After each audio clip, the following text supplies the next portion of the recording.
windy day today. Hopefully some of this footage actually comes through. Tyler's gonna come over here and block the wind so y'all can hear me talk a little bit. So we're making some modifications to this creep feeder. We're gonna make it small enough for the lambs and kids to get in there, give them a little extra help, a little extra growth, and get those market wethers ready to go to sale in the fall. So what we got here is some Bermuda seed. Common unhulled Bermuda seed. We're just sprinkling a little bit of it on their backs. So we're making some modifications to this creep feeder. We're gonna make it small enough for the lambs and kids to get in there. We're gonna try something a little different this year and try and give them some creep and see how they do versus last year when we just had them on pasture. So we'll see how it goes. Give them a little extra help, a little extra growth, and get those market wethers ready to go to sale in the fall. So what we're doing here is we're building the skid. We're gonna cut here. I already put in some support beams here in the front, and then I got one in the back. And then we're going to be able to pick this up with the forks and move it around if we need to. As you can see, we've tried moving it and replacing it and fixing it a couple times. Obviously this wasn't strong enough. We didn't have a middle beam in there. So now it's not gonna go anywhere. Everything will be good, so stay tuned. We'll see how it looks and we'll show you a video of the tractor carrying it here, hopefully shortly. Purling there on the bottom now. And now we're gonna weld it all up and pick it up with the tractor so we can cut the excess pieces off and make it shorter. So stay tuned.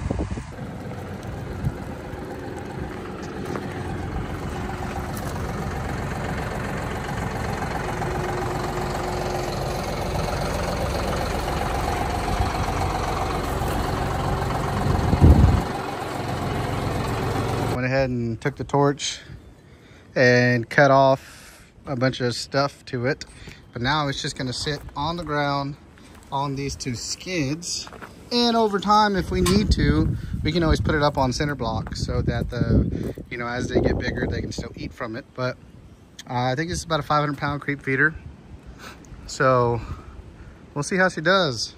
I'm pretty happy with it.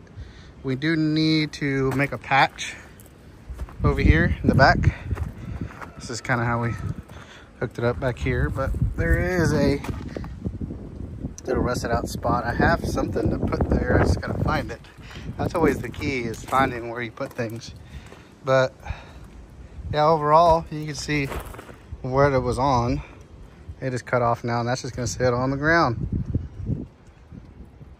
All right, so here's the finished product.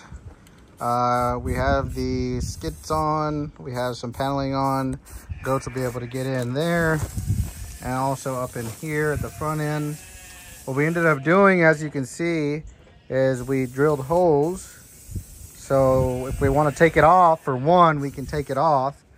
But also if we want to raise it or lower it, all we have to do is just bust that wire and they can go ahead and do what they need to do. Tyler's just going to put a quick coat of little spray paint on it just to make it look symmetrical and protect it, hopefully for at least the next 10 years, but we'll see.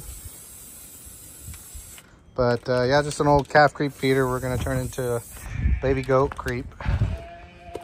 Pretty rough to begin with. I mean, we've already put some new insides in before, so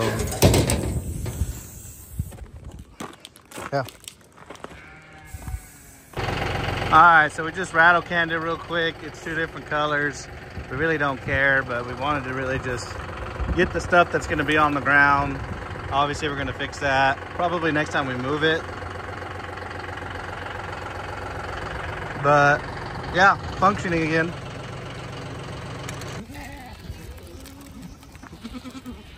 All right, so we're about to let them into this other field here of taller wheat that we've been holding them off of. It's pretty rich in here. You can see they got this trimmed down to about 2 inches or 3 inches or so. This stuff in here is pretty tall. Yep.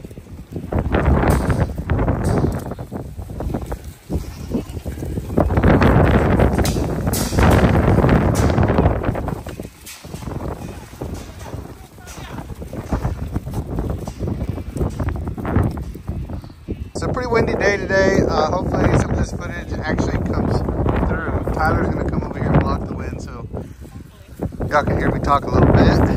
But so what we got here is some Bermuda seed. Common unhulled Bermuda seed. We're just sprinkling a little bit of it on their backs, and they'll, you know, as the wind blows, They scratch. They shake off.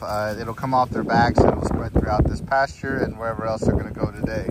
So basically using the goats as our 3-point spreader, and hopefully we have a lot of Bermuda come up this this warm season. It's supposed to be pretty drought tolerant, so we'll see how it goes. Hopefully at least something will come up. Yes.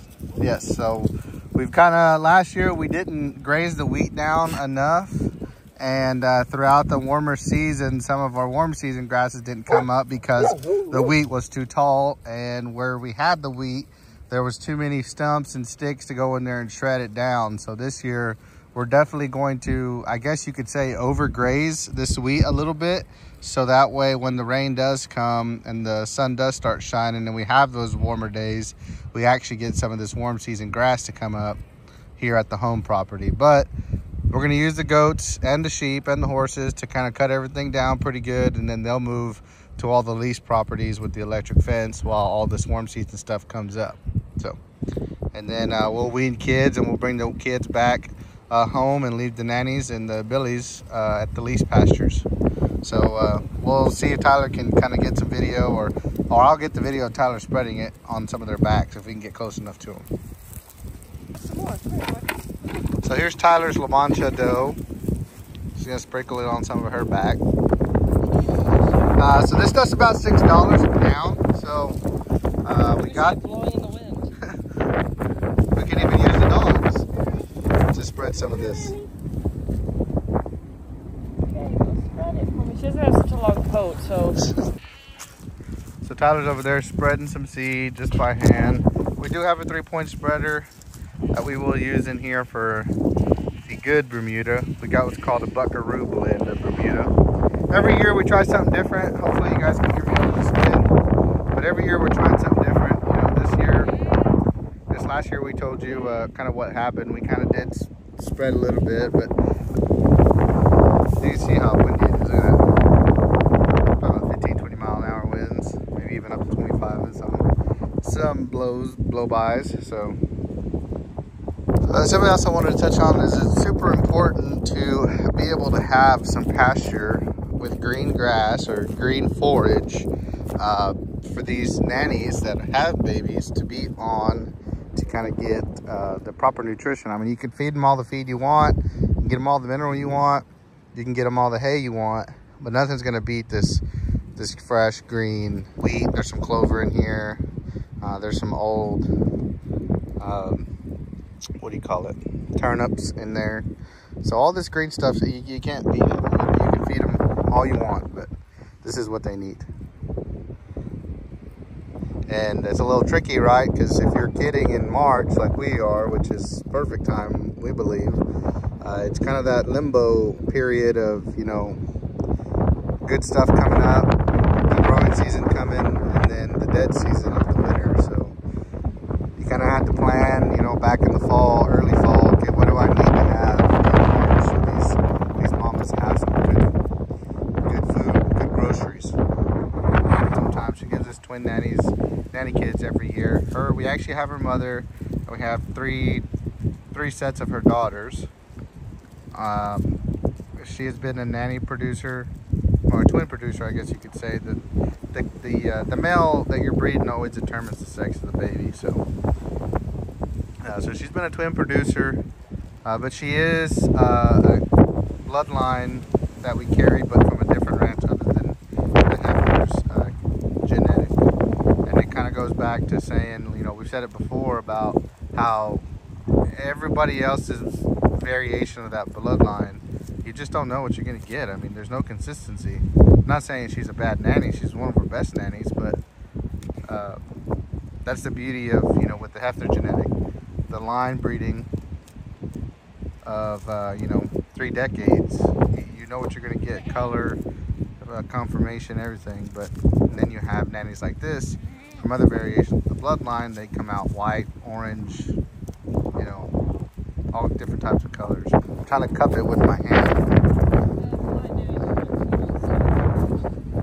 So over here in this little tree thicket. It's one of their favorite spots. Yes. So let's say I got a girl and can't tell. And a boy. The one is a boy, the brown one's a girl. I don't know about the others. Quit, go. So at least one girl. I'm betting Cookies are girls though, from what they look like. Yes, good. This is the beauty of, you know, having all your nannies in sync too. You know, we're probably gonna hopefully have everybody kid out within a 45-day window, and last year we had them kid out in like a 30-day window, so hopefully we get close to that again this year. We got a couple early birds, but other than that, everybody's been dropping within these last 10 days or so. I think a majority of them have. Lots of babies. That mama over there is a first timer. Oh, she knows. Good, because sometimes they'll steal, and I don't want her to steal. So perfect. Lick the other one. That one's right off.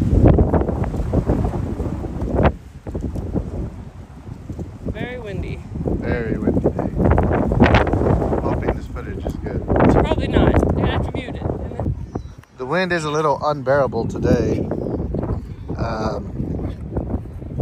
So hopefully all this footage comes out pretty good. He's been a very good producer as well. She is sired by one of our foundation billies, Mac. He was a hoss. That nanny is out of a billy we used to call Lucifer. This is her second kid crop. Nelly, come here. Come here. Come here. Come here. So you guys can see. She'll just carry it around on her and kind of just have it come out.